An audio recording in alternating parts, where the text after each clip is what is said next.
L'islam, religion des bonnes relations entre les humains. Les enseignements de l'islam exigent un grand respect de tous les êtres humains, qui tous proviennent de la même origine et auront tous la même fin.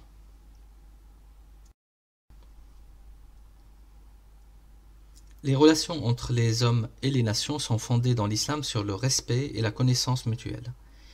Il existe un véritable humanisme de l'islam qui met l'homme au centre de la création et exige de lui, en tant que vice-gérant, khalifa, une gestion spirituelle, humaine et respectueuse. Les enseignements de l'islam placent l'homme au cœur de la création. Quelques enseignements sont développés de façon très explicite et remarquable.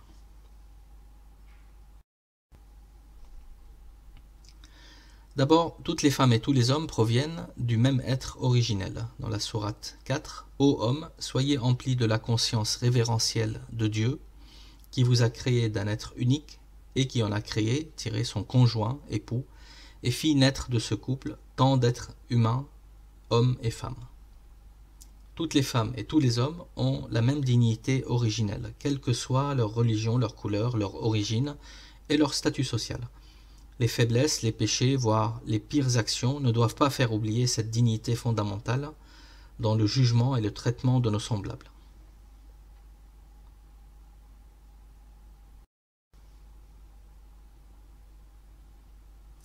Dieu a voulu la diversité des nations et des tribus, comme d'ailleurs la diversité des langues et des couleurs. Dans la sourate 30, « Et parmi ces signes, il y a aussi la création des cieux et de la terre, la diversité de vos langues et de vos couleurs. En vérité, il y a en cela des signes pour des esprits éclairés. » Cette diversité, au cœur même de l'unité de l'humanité, exige le respect de la volonté de Dieu et l'engagement à mieux se connaître, à mieux connaître les religions, les langues, les cultures, etc. Ce pluralisme des nations et des cultures permet de préserver l'équilibre des forces pour éviter la corruption sur la terre. Mais il invite aussi, et c'est le quatrième point, à une compétition positive pour le bien.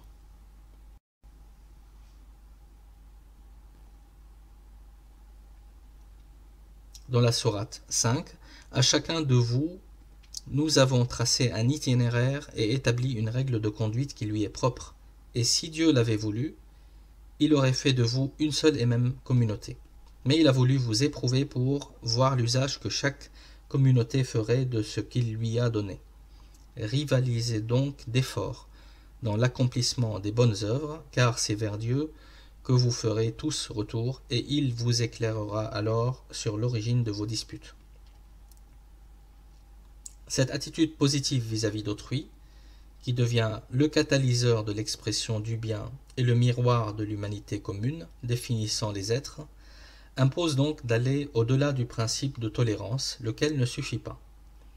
Il ne s'agit pas de souffrir la présence de l'autre, dans un rapport qui le classerait dans un rang inférieur, c'est-à-dire celui qui tolère est forcément en position de force, mais de respecter sa présence dans un rapport d'égalité, de reconnaître sa richesse et sa singularité par la connaissance et de célébrer l'apport mutuel à travers une saine rivalité pour le bien.